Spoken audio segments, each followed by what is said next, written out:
What's up, everybody? Carlton C. Clay here, and welcome to VPN Chat. I'm so excited about this episode because we have, you know her as Bridget. Yes, First Lady Bridget, then turned Mayor Bridget from Lover's Lane. But I would like to introduce my friend, actress Felicia Renee. Let's bring her in. Hey, boss man, how you doing? Hey, Miss Felicia Renee, how are you doing? I'm good. I'm good. Let's go. Yes, I'm excited. But first, we have to cheers out, y'all. Felicia asked me about doing wine. So I said, of course, let's get into it with this wine. So cheers to you, ma'am.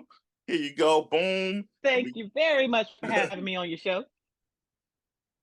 I appreciate you. Thank you for doing this. This is going to be a lot of fun. We're basically just talk about you, talk about behind the scenes stuff. Of course, we got to get into Lover's Land, of course. Yeah. But first, let's get started with you. How did you get started in this entertainment world? How did you get started with acting? Okay. I'm actually going to keep it short and sweet. So Okay. I always wanted to do something. Like I watched people on TV and I was like, I could do that. I did a little something in high school, but it didn't really get started for me until I ended up back home. And the story actually is I ran into someone who was a musician who looked at me one day and said, "You look like you could act. Can you act?" And I was like, "Yeah, kinda, used to in high school." He connected me with somebody else who connected me with somebody else. And next thing I knew, like 3 weeks later, I was cast in the lead role in a play. So that's that's how it actually happened, is that it just happened. But once it happened, I couldn't go back. Awesome. Awesome. So yeah, let's get into, because again, this story is similar to kind of how you got on Lover's Lane. It's Right. so it seems like all this stuff be happening, you be like, it just comes to you. So we're gonna talk about Lover's Lane. First of all, for people who don't know, Felicia was not the original Bridget. I know, shocker. I know y'all white people who are fans of the show. Y'all like, what? There's no Who other. else could she have been? Right, exactly. The original person that was going to play Bridget could no longer do it, and so it was literally, I think, 2 weeks. Was it 2 weeks before? I'm trying to remember. Mm-hmm. Yeah, about 2 weeks before Mm-hmm. filming, and that she dropped out like 2 weeks before filming. And so, and mind you, this is our first season. This is my first time filming in North Carolina. I'm doing all my stuff in Augusta. So this is my first North Carolina show. And I'm like, oh my gosh, Mm-hmm. these people gonna think I'm so unorganized and not don't know what I'm doing. And so we ended up doing an emergency casting call. There were two people that were mentioned. So I'm gonna ask you, on your end, how did you hear about Lover's Lane? See, I don't think I've ever told you the whole story. I really Okay. don't. Okay. So I was looking for a new role because at that time I felt like I was being typecast. I was the girlfriend, wife, lover who was constantly being cheated on and crying, and Lord help me, send me another man. I was getting tired of that role, right? And so I saw a casting call for a first lady. Now, this is when we still had our forever president. And so when I saw First Lady, I was like, heck yes, I could be the president's wife. That's what I was thinking. That's what I was thinking. Absolutely, I could do that. So I reached out to the person that posted it because it wasn't you, Right. it was someone else.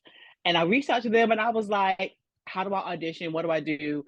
And she put me in touch with you.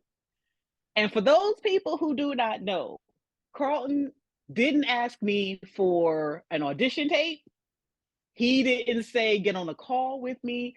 What he said, people, was look at this script and tell me if you can memorize it in 2 weeks. And I was like, yeah, okay. I can do that. And so my first thought was, what am I getting into? Because he hadn't even seen my face yet. Mm. He don't know nothing about me.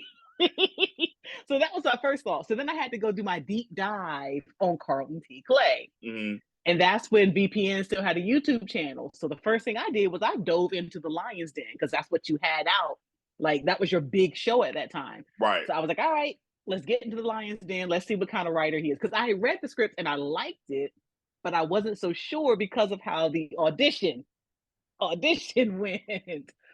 I watched The Lion Den. I absolutely loved it. I was like, oh, and then I noticed that like practically the whole North Carolina crew had been cast, and I didn't know them that well, but I had worked with some of them already, and I was like, oh, this might be cool. So that is how it went on my end. It was Okay. literally, I need somebody, memorize it, come to set and be ready. And I'm like, yes, sir.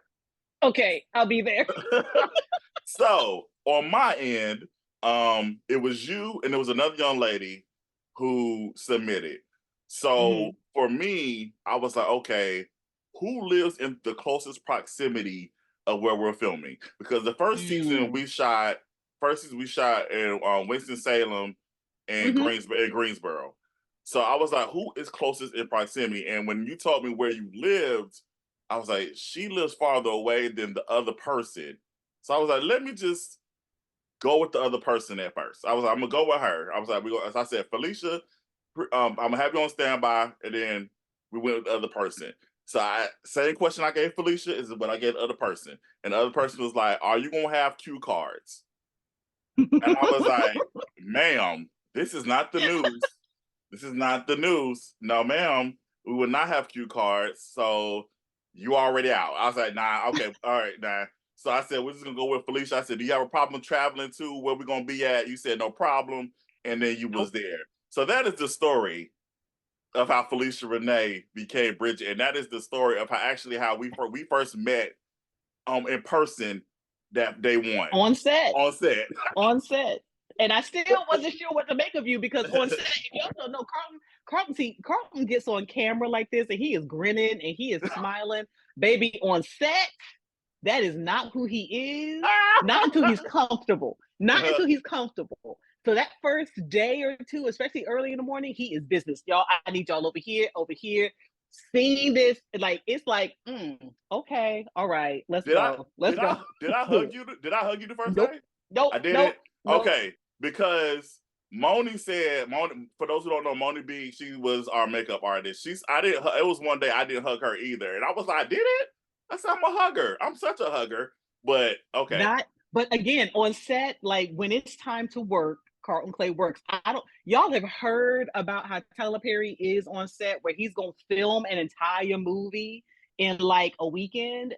That is what Carlton is like. I mean, he gets it done though. It's like everybody snaps to it and we get it done. But on set, he is really intense. Not mean, just intense. So it's ah, like, but that's so no, interesting. Oh, that's interesting to yeah. hear. That's interesting to hear. So I want to talk about. I think our very first scene, because again, people, for y'all, the church that you guys saw on season one was not the Mm-hmm. original church that we were supposed to film in. And it's funny because I had this conversation with Kevin offline, and I was like, bruh, if you would have seen that church, I because didn't know that.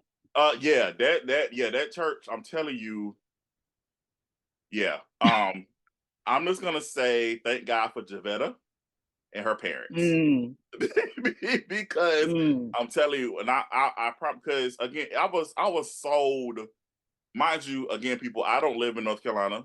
I don't live. I didn't. Right. So I'm trusting the producers that signed on to the project to get these Uh-huh. locations and all this other stuff. So when I pulled up to this church, I'm like, this is a shack. I don't. I'm like, and I'm not gonna talk about. I'm not trying to talk about nobody's house of worship, but this was something. Right. But This it's was about the set. it was about the set. And first of all, it hadn't been. You could tell it hadn't been. It was vacated. Like it was not there. Nobody used Oh. it. It was cobwebs. It was Oh. Felicia. I did not know this. There I was no. didn't know any of this. There was no office. Like No it. wonder you were so intense that first day. Yes, because I was stressed out because this was not what I was told the building was going to look like, and I had to hurry up and try to find another Okay. building. And mind you, people, again, we shot season one literally in 2.5 days. We shot Saturday, Sunday, and then I had to actually have to get extra hours from Monday because we were supposed to be done Sunday, but Right. we needed extra hours Monday. I had to shoot Nelson and Ashley's stuff on Mm-hmm. Monday. And thank God they were flexible enough to say, hey, we can do it. And we shot that Monday morning with Ashley and Nelson. So just keep in mind, just keep all that in mind. We shot 8 episodes in 2.5 days. Yes, we did. So Felicia, Yes, we did. Felicia, I want you to talk about that because a lot of people still to this day don't believe it. And I want you to talk about your experience shooting that much in those days. Carlton T. Clay runs a sweatshop. And I swear to God, at this point, I have not decided whether or not there is some union somewhere I can report him to. No. So absolutely, days were packed, but I got a little bone to pick with you, Carlton. Little bone. Okay. We would get these set lists, and Carlton would have me running from 8 a.m. to dang near 10 p.m. I would get 10 to 15 minutes in between to change clothes and change hair and change accessories and whatever. Run to get makeup done. Folks is in the kitchen eating. Ain't nobody leaving me no food because Carlton would schedule me back to back for one full day. One full day. And it never failed. It was always like that for one day on set. Well, I want to officially apologize to you for that. I am so sorry. I am sorry because when you are in the mindset of a producer, right? Again, I only have you guys for this set amount of days. And it's like, okay, we literally have to get all this stuff done. And I'm not sure if I'm going to be able to get them again, especially if you share scenes with certain people. So my goal as a producer was like, let's get as much done as we can. But yeah, you live and you learn. I definitely, my later years, I've got a lot better as far as scheduling. Now, mind you, too, I'm thinking in my head when we're shooting in North Carolina, that's a little bit more like Augusta because Augusta, like literally, I tell people South Carolina is literally a bridge over. Like when you're in Augusta, North Augusta is South Carolina, and you literally just get on that 13th Street Bridge and you're in South Carolina. Or if you're going to Grovetown or whatever. So I'm thinking, okay, going from Winston-Salem to Greensboro, that's probably like 20 minutes to 30 minutes. It is not. I was like, no. And then mind you, when we were shooting season 2 and we went to Goldsboro, I was like, I was not estimating the time correctly on that either. So it was a lot of times I wasn't correct. I didn't do my research as far as the city. So by the time I'm like, oh, we got to shoot. I'm trying to shoot this at 5 and shoot this next scene at 8 o'clock. And I'm like, oh, it literally takes an hour to get to the location. Right. So that was on me. I didn't plan that. I will publicly say, but you know what? I apologize. But you know what? So, and see, it's all jokes because yes, it was hard. It was a lot to do in a day, but I had a ball doing it. Like just switching my mindset from scene to scene. In this scene, I got to be mean and evil, and this scene, I got to be cowering in front of my daddy. Like it was like having to switch as much as I did really sharpened my craft. So yeah, it was tough. I got hungry a couple times because the cast wouldn't save me no food. I hope all of them are watching. Y'all wouldn't save me no food. But me and you in the same boat. I didn't really get. Oh yeah, we were.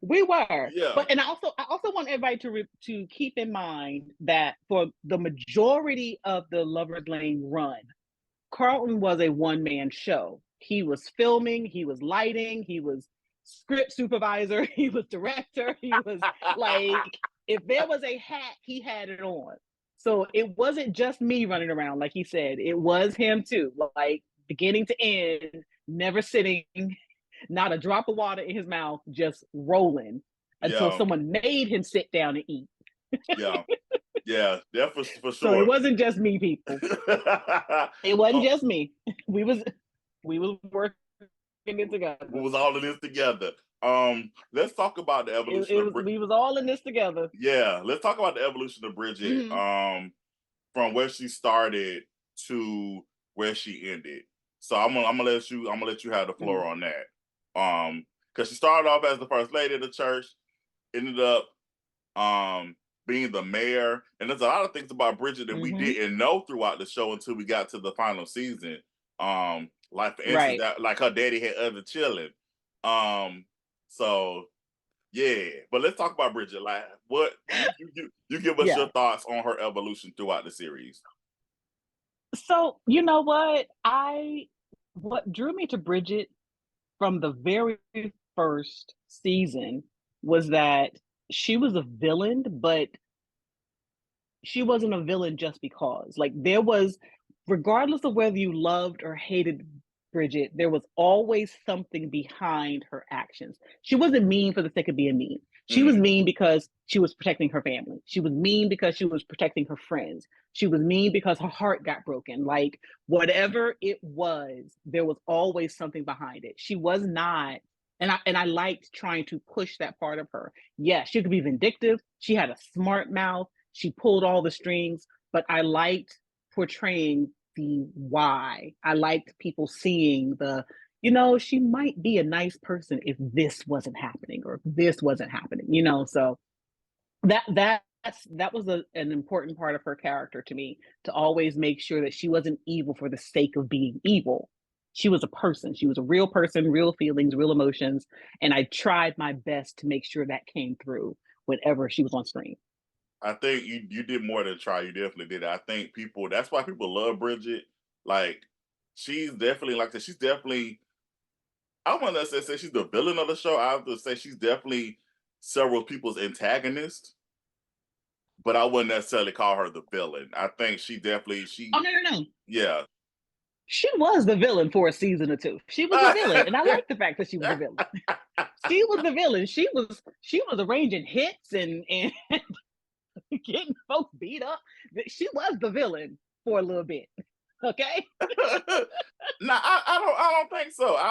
Now your daddy is no, the but villain. he was a true villain. He was a true villain. Auntie Pam was a true villain. But Bridget came out on top in the end because that's what she does. That's how she do. She come out on top. You never get one over on Bridget. She's always 2 steps ahead of you. I want to talk about the Bridget Kane relationship. I'm gonna tell y'all how this came about, and it's Felicia and TJ's fault. They don't want to take the credit for it, but this is their fault. Let's get into it because I remember. Let me take a sip because take a sip. Take all the sips because we was in Javetta's old apartment, the apartment she was staying in at the time. You and TJ were having a conversation at the table. Y'all didn't think I heard y'all. Y'all talking about what if Kane and Bridget hooked up? I said, oh, okay. They want to. I said, oh, they want to go there.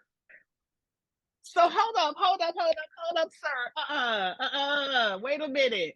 So yes, I remember that day because I don't know which one of us did it, but one of us posted a picture of us together.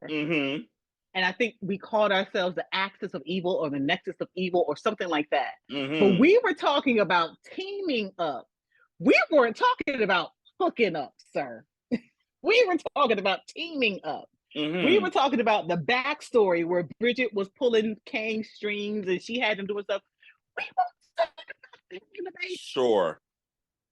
That was not what the conversation was. Sure. At least it wasn't from my end. Sure. What we were talking about.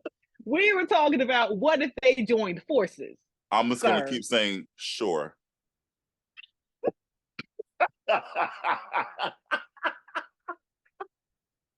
Y'all, we ain't gonna talk about how I believe Carlton just saw it. He just looked at TJ and he looked at me and was like, yeah.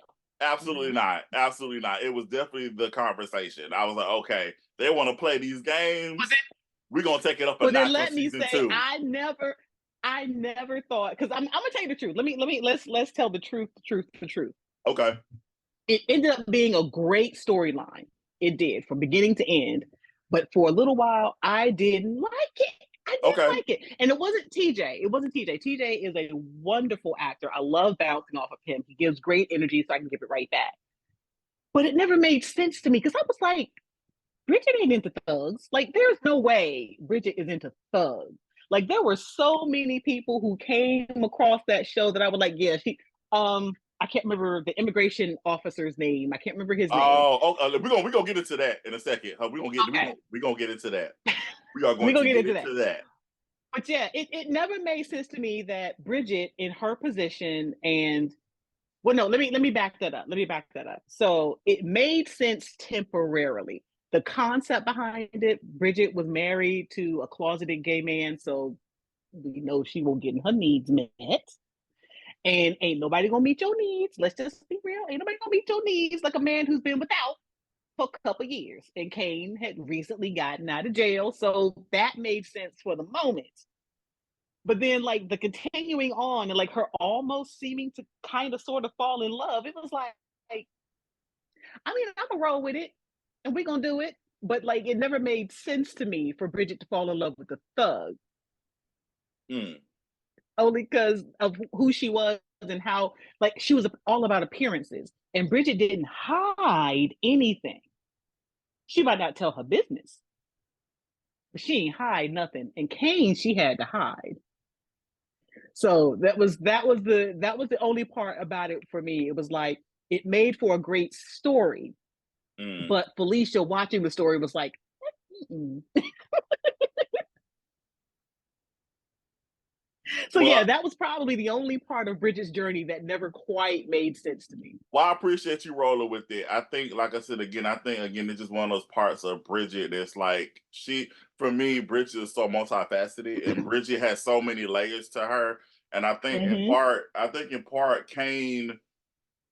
You know, a lot of times people say well, not you, but people fall in love with their parent. The people like their parents. Kane, Okay. Kane is like her father. Her, her Okay. Kane and Bridget's dad have a lot of similarities. I can meet you there. I can see that. So okay. Yeah. Okay. At So least that makes it make a little bit more sense for me because on the surface it never made sense. But okay, I got it yeah. now. I'm with you. We here. But I'm gonna tell the people though the catalyst behind it was Felicia and TJ's fault. I'm just gonna say that. That's all I got. I am standing 10 toes down that he misunderstood that conversation. He Ah. misunderstood that conversation. I was having too much fun being mean, and TJ was having too much fun being mean. And we were talking about the fact that Kane and Bridget could run the city if they ran together. That's Mm. really what we were talking about. Do you really think Bridget will let Kane run the city with her? Nah, Bridget's like No, I'm gonna use you to get what I need, and then I'm and done with that's what you. she did. That's exactly what she did, And but she that's why just let it go on a little bit too long. and that's why she got shot. Yeah, she let it go on a little bit too long. She let him off his leash one too many times. But but She should but have then just gotten rid of him. but then Bridget wouldn't have the beautiful baby that she has. You're right. She got her two bright spots out of this. She got both her kids back, or she's got both her kids around her, so she's happy with that. So he served a purpose, I suppose. He served his purpose.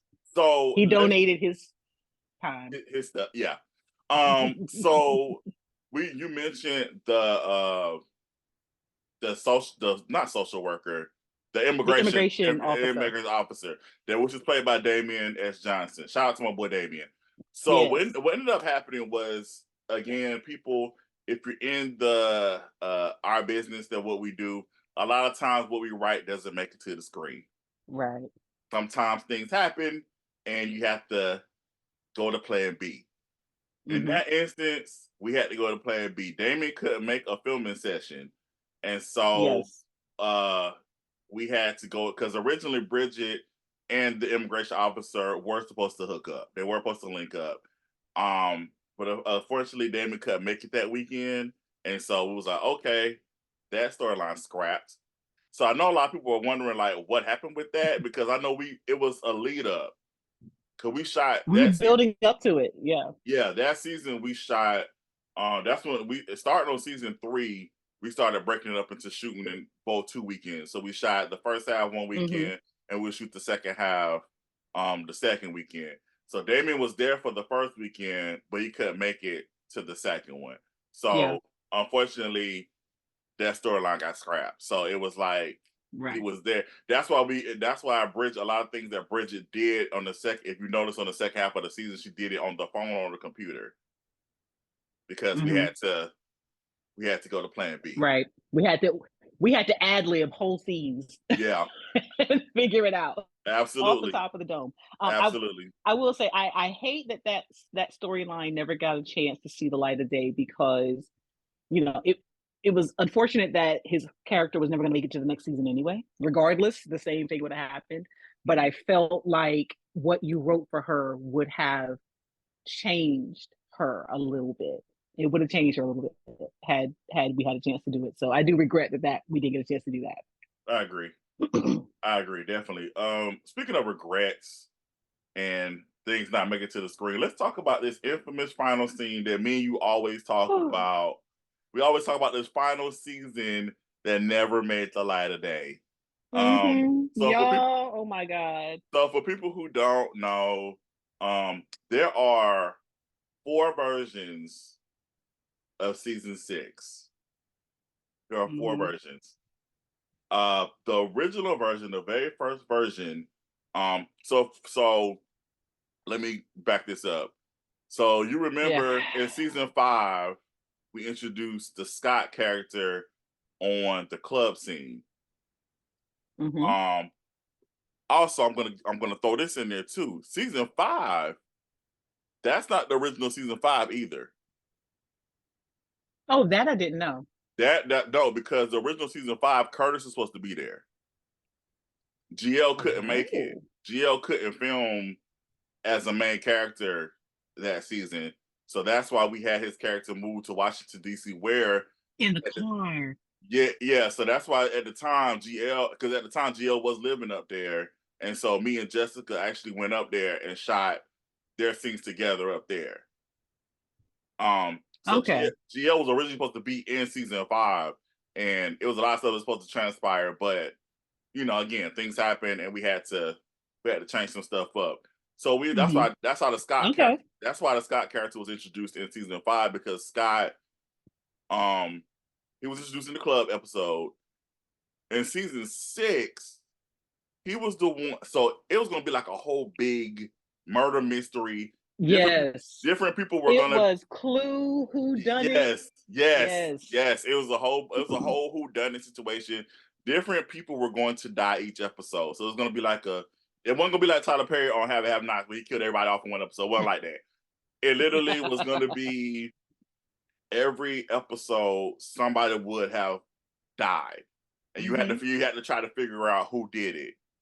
And Hmm. then eventually you find out that it was Scott, and there was reasons why he was hired to do it and all this other stuff. You So guys, Carlton was in his bag with that script. All of us, like we had a group email or we had a group chat, and mhm, everybody, you could tell when they finished the script because everybody just went, wow, in the chat, and we could not wait to get to work. We couldn't wait. yeah. But Oh, things happen. Again, you know, things if happen. you still have that script, there are times when shows do revivals. Y'all see, I'm trying to throw some stuff out there, right? So shows do revivals, and they do things that you didn't know. They pick up these threads. I'm just throwing it out there. I'm just saying. I'm just saying. You better Not like there's stop. not a demand for it. I'm about to say, you better stop giving these people this false hope. These people know I'm retired. Mm-hmm. See, y'all don't know. I had a conversation with Carlton recently. I said, retired. Okay. I said, okay, retired. um, I do want to talk about the other potential season 6. I don't know if I told you this or not. Well, it's probably either you or Kevin. I can't remember. But see, I know EJ was killed at the end of season 5. Right. So the beginning of season 6, actually was going to reveal that it was all a dream, like EJ getting shot. Yeah, I think you said that on Facebook, and I was like, Yeah, so it was. So this is how that was going to go. So we can talk about that. EJ was going to wake up, so it would have showed him getting shot in the head. Blah blah blah blah. He would have woke up from that, and I believe the episode was titled Dreams and something. It was Dreams and something. But anyway, so he would have woke up from that, and season 6 would have saw his evolution of trying to be a better person. Because okay, EJ was very all about himself. He was all about, just pleasing himself or whatever. right. But the big reveal would have been, because at the end of season 5, also we saw that Tasha had called EJ, the mayor, and GL. Well, she didn't necessarily call them, but she called somebody, and all three of them had popped up. And So we had to figure right. out who the baby's father was between those three. And so season 6 would have revealed that EJ was indeed the father, but EJ is dating Cynthia. They got back together. So EJ and Cynthia would have been together, and that whole dynamic of him being with Cynthia, but also being the father of Tasha's baby. So it would have been a whole. Wait, Yeah. I'm gonna need to know. You will have to explain to me what kind. And see, this is something that I think our viewers noticed when Lover's Lane was actually on. We as actors are fans of the show, Mm-hmm. so and we typically would not read the whole script so that we could watch along with everybody and be surprised too. So this is where this whole thought process is coming from for me. For anyone who's wondering, why is she talking like she wasn't on the show? I was on the show, but I was also a fan of the show. Like these Right. recaps was real. Right. So Right. anyway, I'm trying to figure out what kind of playeristic, funky Cadillac lines did you have EJ lay on Cynthia, who can't stand him, I'm going to make her. I'm going to do a special request for you. I'm going to send you those scripts. Thank you, because I'm like, he do that. I'm gonna send it to you. Because if there were two people Cynthia didn't like, it was EJ and Gabe. She had nothing to do with either one of them. And somehow or another, she ends up sleeping with one. What? Okay. I'll send those. I underestimated EJ's powers. That's what I did. Send me a reminder. It may not be today, but send me a I will, reminder. sir. I'm gonna shoot it to you. I will, sir. I will.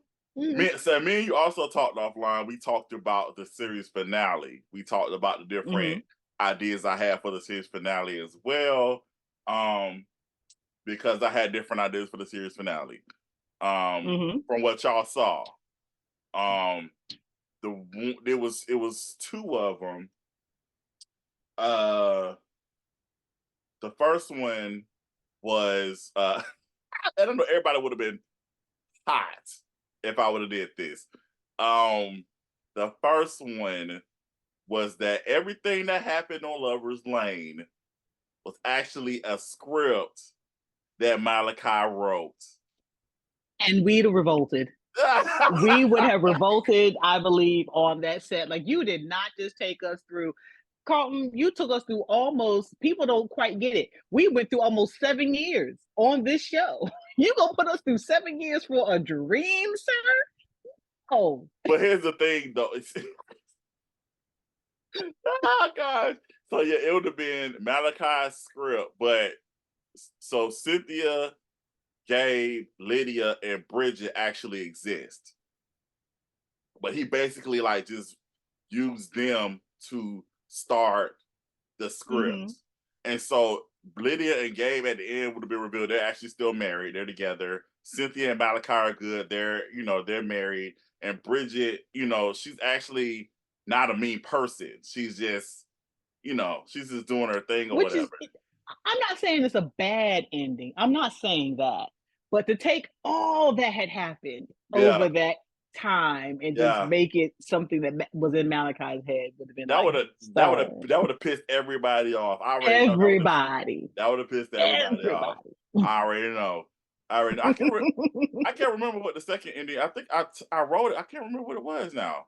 I can't remember what the second You one never was. revealed it to us. We only got the one script. Yeah, I can't remember what the second. There was three endings, and I can't remember what the second one was. And you know what? The second ending may have been that the beginning of what I just told you about EJ. That probably would have been. Okay. I think that's probably what it was. And that would have made everybody mad too. The way you wrapped it up worked quite well. The only gripe I have for you, sir, because we're gonna air it out today now, and I'm talking as a fan. The floor is yours. Series finale. How are you going to give us an after credit scene for a series finale and leave that dangling thread with Kane meeting his daughter? Sir, sir, you gonna wrap up the season and leave that right there and not taking it, sir? It was way in You the know what? future. It was way in the future. So like it's way in the But future. it was an open storyline that left us all like, so is this really done? Or are we gonna come back at some point? Because you can't leave that right there. That was the only storyline you left open. And I personally felt attacked. Like, you got me all in my warm and fuzzies thinking that this is all good and wrapped up and we is all about to skip off into the sunset. Oh, And never. here come Kane. Oh, never. Never. I mean, come on. Mm-hmm. Come on. Villains like that don't die. Come on. I was like, and then look, and let me tell you how Carlton messed with my feelings. I'm gonna say this whether you thought about saying it or not. Okay. So not only was Malachi getting his spinoff, Carlton T. Clay contacted me to ask me if there was an office space in my town that we could use for a potential to do something for Bridget too. And I was thinking he's gonna tie this whole Kane and the daughter thing into this Bridget thing. And I was like, yes, we're gonna finally tie this up. And it never happened. So yes, let's talk about. So We could definitely talk about that because we talked about that on Kevin's episode as well. So Kevin's spinoff was a go. Scripts were written. We had the cast. We was having issues in Augusta here with locations. Trying to get locations, all that was becoming a problem. And also scheduling started becoming an issue as well. So we kept pushing it back. Then the pandemic happened. And so during that, I started getting busy with films. Because mind you, I didn't start doing films till 2020, like actually after the pandemic began. right.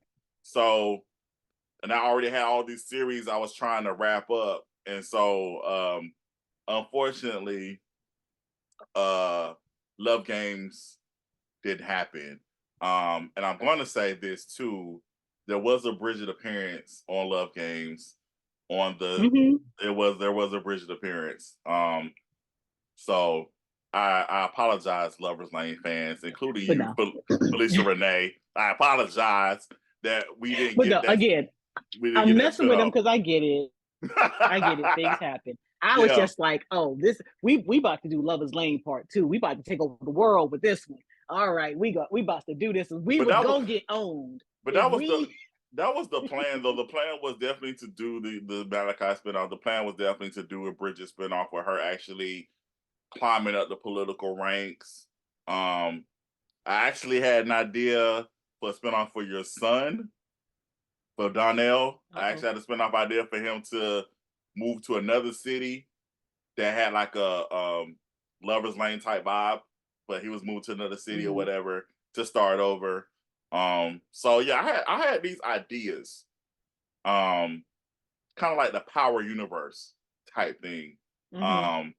But like I said again, it was just time and different things like that. So yeah, you landed where you were supposed to land. So that's all we're gonna say. You landed where you were supposed to land. Well, I appreciate that. Thank you so much. And the world was getting crazy. Time was getting like set availability and people's sensibilities about being on set with a bunch of people were changing. You ended where you were supposed to be. Yeah. So let's talk about you also made a guest appearance on season 3 of Bondage.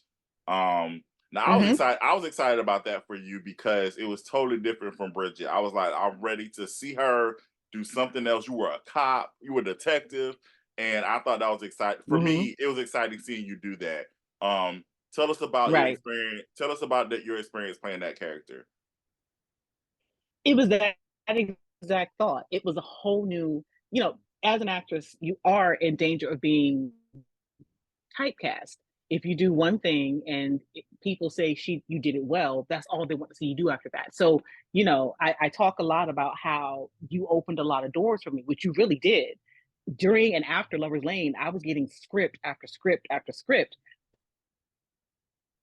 but they were all, in all fairness, Bridget knockoffs. Like everybody was trying to recreate Bridget in another universe. And it was like, okay, so first off, you don't have the sprinkles. It ain't Bridget. But trust me to do something else. And so I was really excited when I got the chance to play an officer. I got a chance to do something a little grittier and something a little more grounded, something to round myself off, because that was again a character that no one had ever tried to give me before.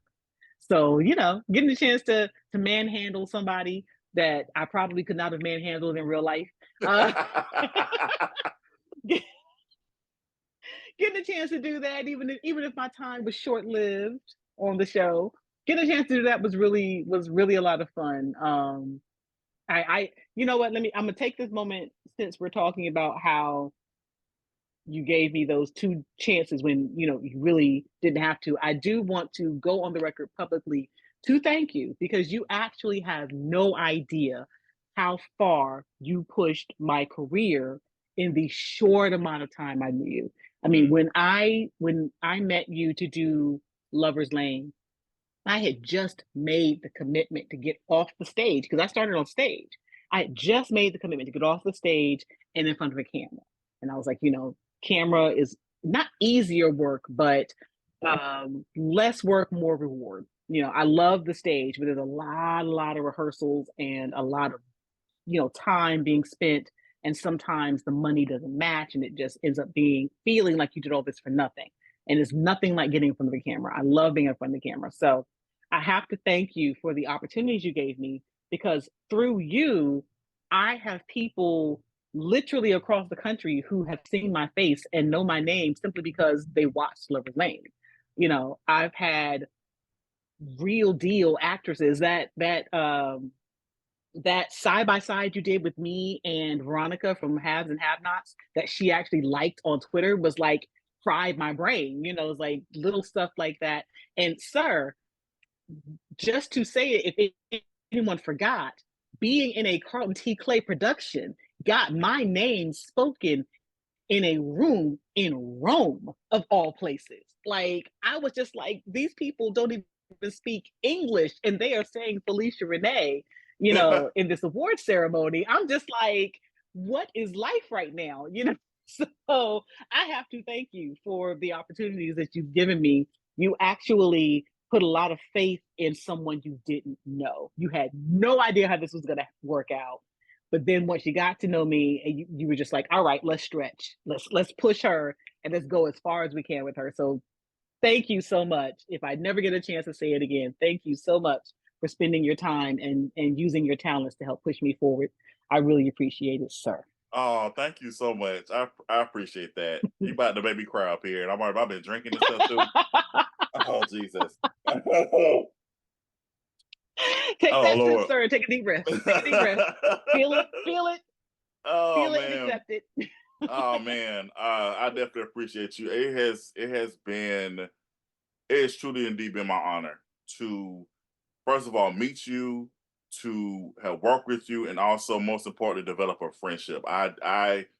We don't talk a lot, but I know that I know you're there for me if I need you, and I know, and the same is in return. If I need you, you're there for me. So I just appreciate our relationship. So thank you for just being you. I'm gonna stop because I'm tearing up. Stop. Okay.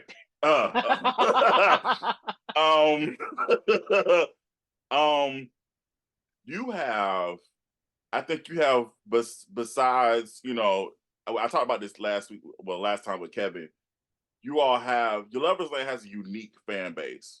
I know we're going back to Lover's Lane, but you all created your own individual fan base. Malachi had his millions, Gabe had Gabe Nation, Bridget Brigade. It was like people love Bridget. So talk to me about having this. How do you feel about having this fan base and having these people that adore you, not just your character, but just adore you as an actress?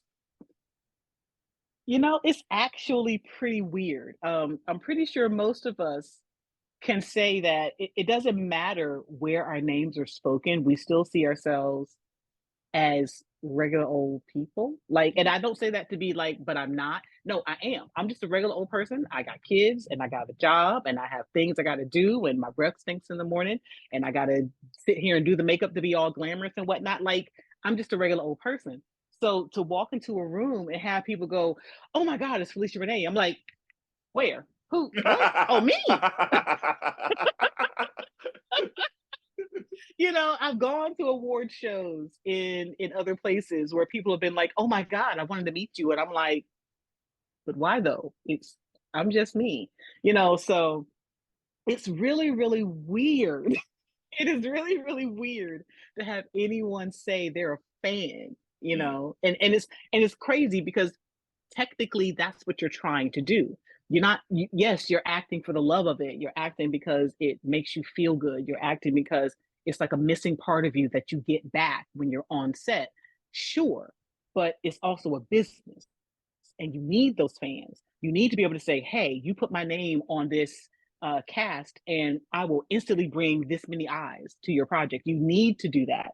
It's just still a really, really weird and awkward thing to have happen from time to time, particularly for those people. And I love everybody. I love everybody, y'all. Don't take this the wrong way. I love all y'all, but especially those people who meet you and they go, "You know, you're not nearly as mean as I thought you would be." And I'm like, "That's because I'm not Bridget. I'm Felicia. I'm not Bridget. I'm Felicia." I'm pretty sure TJ gets it too. Where people are like, "You're nothing like Kane." Of course he's not. He's yeah, TJ. You yeah. know. So it's an interesting feeling to have fans. Like it's hard to even still say that you have fans.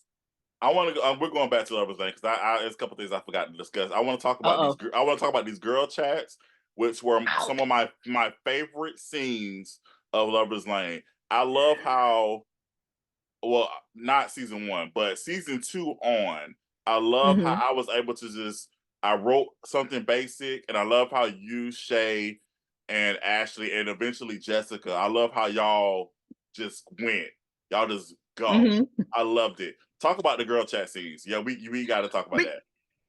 you want to know why they did that? Why they worked that way? And that's because that's how we were. Like I don't understand how you managed to get three, four strangers in a room and it was like we had known each other for years. Like so, those girl chats that people saw on screen were happening off screen. You know, Carlton would let us have real wine, not to the last girl chat. Then we had the chance to break out the real wine. But you know, but we would be sitting in makeup chairs just chattering away like we had known each other all our lives. So that was real chemistry that came across on screen, and it was so much fun. Like I actually miss them. I miss them. I haven't seen anybody in so long. And like what you didn't know is that sometimes the girl chats extended beyond that. You know, Mhm.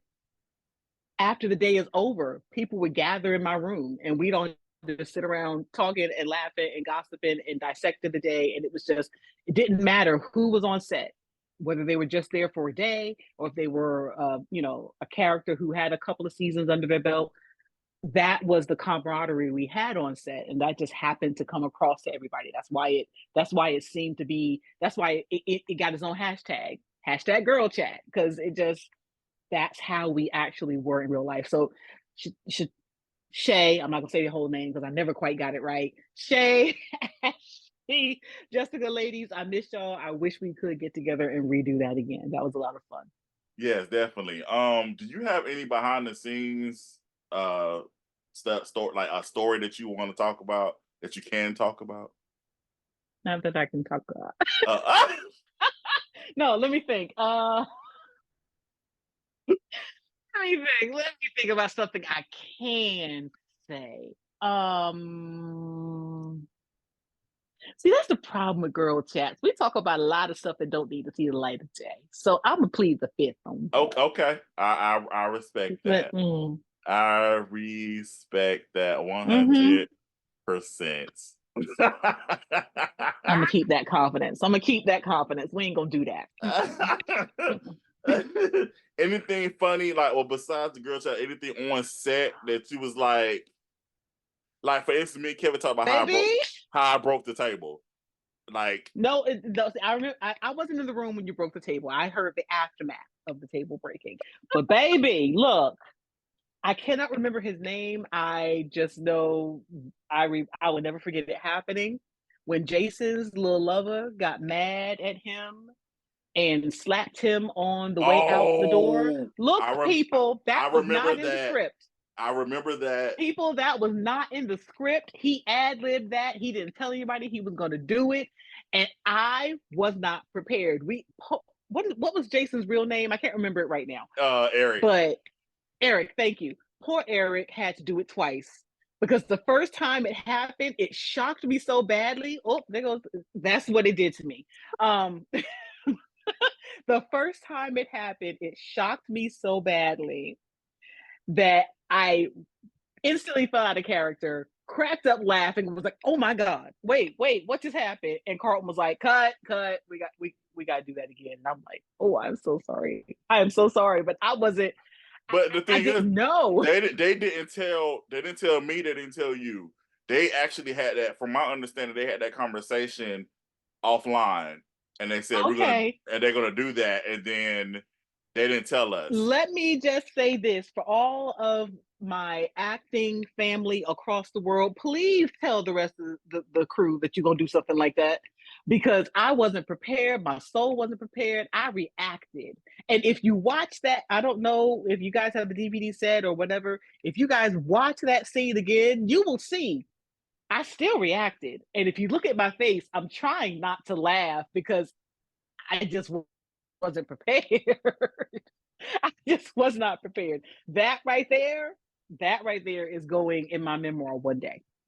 That scene is going in my memoir because Jesus, he Yeah, told his face up. he Good Lord. did. He did. His face was red. We had to take a minute to like take a break for a second and like let his face get it together. Yeah, I remember And that. that is completely my fault because I wasn't ready. Because I wasn't ready. Yeah, it was. Yeah, definitely, definitely, definitely. Ooh, okay. Um, who was your favorite character besides Bridget? Hmm. My favorite character besides Bridget. You know what? My favorite character besides Bridget eventually was Jessica because Who played Tasha? Yeah. she was just yeah. Oh, I'm sorry. See, I told you, Tasha. Um, because she was just as manipulative as Bridget, could possibly have bested Bridget had Bridget not stayed on her toes. And I Hmm. liked that. I liked that. She was no slouch. And I liked the fact that we never truly got her motivations. So it was just like, she just might be mean for the sake of being mean. She just might be like, we don't know, is she a nympho? Is she just like high sex drive? Is she just like, what is she? Like, we never quite got that story from her character. And I loved that mystery. I loved the fact that she was behind so much and we didn't realize it. Like there were things that had she wanted to, had you gone that way, she could have easily set everybody in that show up and walked off Hmm. the victor. So I Hmm. loved that about her. Okay, let's get into this little tea. I don't know if you knew this either. Uh-oh. So before what y'all saw on screen as the series finale, Mm-hmm. there was going to be there was a proposed Cunningham spinoff. I told you we had all these worlds that was going to Ooh. happen. Yes. So there was a proposed Cunningham spinoff. Um, Someone came to me about Well, first off, it started off as someone came to me asking me about doing. They had a meeting with me. It was like, "Hey, what you Hmm. think about doing a prequel about the Cunninghams?" And I was like, I mean, maybe, but I was like, the actors that play them now can't play them in the prequel Younger. because Yeah. everybody looks like an adult, so it needs to be Right. younger people. If that's what y'all are trying to accomplish, then we're going. If y'all want to be in it, it can't be a prequel. It's gonna have to be Hmm. a spinoff. So I entertained the idea, and I actually had a conversation with GL and Jessica. Actually, when we was in Washington D.C., we talked um, about it potentially happening. Again, though, but again, things happen, Yeah. and you know, we had to do what we had to do to make it work. But you can see, but honestly, I'm gonna be honest with you. When I was still in my um series bag, that's why Hmm. I had Tasha stay alive versus killing her off. It was like, all right, just in case I want to do something still, her Right. character would still be. I said Tasha can't die. Like she cannot. No, Not and not it was a not in shock that when I way, thought she did. and not in that way either. Like I thought that was, if she were to die, it could be in that way. That's too easy. Right. She had to have a little bit more comeuppance if she was going to die. You had to give Cynthia her satisfaction if you were going to really kill Jessica off. Hmm. It had to be like that. Yeah, definitely. And I So would, and I'm gonna tell you the truth, I would not been mad had Bridget died and it was because Jessica did something. I would not have been mad at that. oh, really? That's interesting because most people don't like when their characters are Hmm. killed. Most people don't like when their characters are killed off. So that's very interesting that you say that. If Bridget had been beaten at her own game, that would have been perfect. Because I mean, don't get me wrong, I love Bridget the way she is, but Bridget was unbeatable because again, she was 2 steps ahead of everyone, and she had gotten comfortable in the fact that she was 2 steps ahead of everyone. So to have that moment where she goes, "Oh shit, she got me," like Yeah, to have that moment would have been so satisfying to me. She would yeah. have gotten her grand death scene. Hmm. Interesting. I actually like that perspective. That's interesting to hear Mhm. again because you don't hear most actors talking about being killed off. Once sometimes you have that conversation like, no, don't do it, don't kill me, please don't do it. I thought you were gonna do it when Kane shot Bridget. I really thought for a moment that she was done and that I'm she had gotten beaten. I'm telling you, I've had like the final season for me. I had so many thoughts. I was like, how are we going to do this? Because again, that original script to me was so perfect of Hmm. how to end the show. So when we weren't able to do that, I was all right. Are we going to do this? And I didn't want everything to be so sappy. Um, Right. so I had to include some stuff to make people think, all right, some people still may die, blah blah blah.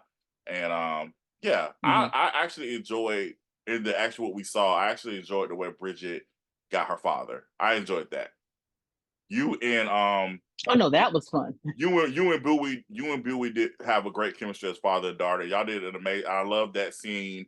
How Bridget orchestrated all that stuff using the person that he's sleeping with at the time. It was great. Hmm. I believe what we did translated so well on screen. I think people definitely enjoy how the series ended. So yeah, I think everything Right. turned out I great. mean, Bowie is such a good actor that he is probably the only person working opposite Bridget who could be hated more than Bridget. Quite honestly. So I want to talk about your return. I know you guys haven't really seen Felicia on a lot of VPN projects in a while, but she does make a return to the assistant to why are you making that face? Because ma'am. For the same reason I came on set the way I did. I said, "Sir, it is about time. I have been sitting up on the shelf gathering dust. I am one email away." I didn't know. I'm gonna be honest with you. I had no idea because I mean, I'm not divulging anything, but I didn't know. I didn't know what was going on, so I was like, all right, you know, when Oh no, something, real talk. yeah, Life was lifing. I won't yeah, lie. Life was yeah, lifing. Yeah. So, but no, I was always just, I told everybody, I have car, will travel. As long as I have a car, I'm out. I'm good. Yeah. The one thing that wasn't going to change was my love of doing what I did. So I was watching all these movies and all this. I'm like, that would have been nice to be in. Oh, I like that one. That would have been fun. Oh, he's doing Christmas movies now. Okay, I know I Jingle Bells was the best of them. I'm So, not gonna lie. Like I said, I honestly wish I would have known. I was like, I had no idea. I had no idea. although you know what, y'all, I will be fair, and I will explain how it happened. I was cast in a different show, and I couldn't make it through no fault of my own. So it's not all Carlton. I was cast in something. It was being publicized, and then I had to drop because had some stuff happening. Yeah. Yeah, yeah, yeah. So but I want to put this out there. That's not the reason why I didn't call you, was because of that. That had nothing to do with it. I honestly thought there was things happening, and I didn't know that you were still trying to act. So I thought, well, I'm gonna give her time, and then when she's ready, she'll let me know. So that's what I thought. But it was great to have you on the assistant too. I thought it was great. It was great to see you. First of all, I ain't seen you. I'm gonna say cinch. right, I ain't seen you in a Cincha. while. And it was just great. It was just great energy. It just. I mean, TJ was in the scene too, so it was just great to Yeah. have y'all back together. You know, I Um, can't seem to get away from acting with that Negro. Why do people keep putting me in scenes with TJ Spine? No, but that was such a great dynamic, because we can talk about it a little bit. The movie's not out yet. right. I'm still editing as we speak. Um, you're playing his boss in this movie. You are actually the owner of the company that he works for. Um, Mhm. you play Mrs. Cobbs. So talk about actually being back on set. Talk about that, coming back to us. I was extremely nervous because that was we talked about the pandemic happening. And, for anyone who doesn't know, I'm in North Carolina and I have a really hard time just being real. So, for all you people out here who are watching, if you've ever heard of me, I'm talking to y'all. I have a really hard time getting cast in projects in North Carolina. I don't know what it is, I was about but to ask if you you, why is that? But you don't know. You I just said you don't don't know. You know. don't know. I find the casting notices, I submit to the casting notices, but the North Carolina people do not want to cast me. I get cast in Washington, D.C., I get cast in Virginia, I get cast everywhere else, but I cannot get cast in North Carolina. So when the pandemic happened, all these places that had been casting me would not bring me back in because they had this thing where they weren't bringing out of towners to set. And so Gotcha. I had a really hard time finding roles. And so I've just been kind of sitting.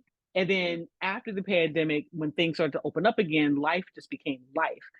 Thankfully, I'm in a much better place now, much better space. I got my peace of mind. I've got, I'm ready to get out there and attack it again, but it's like starting over. Yeah. So getting that chance to get back on set, and it was just like, I'm home. it was just that moment, like, baby, I'm back. So I mean, that was, and even though it wasn't like a lead role, I was just happy to be back. I was just happy to have a script and be on set and hear action and get to do all the things. So, even though I apparently am in one of the final offerings from the VPN library, I love being back, and it's reignited that fire. So don't y'all worry. I'm getting my stuff together. I'm gonna find somebody gonna put me in their cast. We gonna see. Somebody gonna do it. Y'all will see me again. But Yeah. no, it was a lot of fun getting back on set. Awesome. I just want to say, like I said again, it was, as I mentioned, it was just great having you there. It was great seeing you. I want you to talk about, because you mentioned earlier about how I was a one man band, we used lovers lane. You saw that I Y'all, actually had a team there this Carlton, time. Were you shocked when you saw? yes, because Carlton upgraded, y'all. Okay, so I've known that he was. So no, let me back it up. So yes, Carlton was a one man band, and I had told Carlton before, you need help because you're gonna burn yourself out. I had told him that on more than one occasion. Yeah, So to get on set and see an AD and another cameraman and someone else who's doing lights and someone else who's doing sound. Like, to watch VPN, to have been gone for as long as I was, and when I left, VPN was a one man, sometimes we have a boom operator show, to an actual set, an actual production. Like, seeing that growth, quite literally, I almost cried. I was just like, oh my God, he did it. Like, it was like, he did it, you know? So I was, honestly, it was like, why? It was like being a proud mama. And I ain't even got the stretch marks from birthing you. It was just like, I just was, I was so proud of you in that moment, because you said you were going to do it and you did it, you know? So just watching the growth, and I do hate that I missed all of that, but I am honestly so proud of what you've done. Even though you want to step away from it right now and explore other things, you've got that. You've got that moment of, I was going to do it, I said I was going to do it, and I did it. So kudos to you. That was an awesome thing to see, to walk. I was literally shocked, like, oh my God, he has a crew. And he is just standing over in the corner with the script. He doesn't even have a camera in his hands anymore. He's just got the script and he's telling people what to do. Look at this man being taught. Yeah, I was happy that you got to see that. Like I said, a lot of the people that I work with have been with me for years, and it's always a great thing when somebody who has stepped away a little bit and then they come back. I'm like, I really want to make sure, honestly, like I want y'all to be proud of me. He's growing. He's growing. Oh, He's you growing, did that, sir. growing a little bit. You did it without being, look, you did it without being owned. You did it without Tyler Perry's help. You did it without anybody's help. You did it. Like, quite literally, you did that. So I yeah, that's appreciate something to it. be proud of. Thank you. I just want to put for the record. I know a lot of people. Honestly, I know we say about retiring man, and I'm talking about da da da. VPN is not over. I just want to put that on. I just want to Oh be. no, no, no, no. I just want that to be on record. But this is our. We're in our 21st year. Um, we celebrated 20 years last year. We're in our 21st year. We're legally drink. VPN can legally drink. VPN is 21 years old. Shout out to my man Isaac. My man Isaac. I told him, I said, we're going into our 21st year. He said, oh, VPN can drink now. I said, okay, I like that. I said,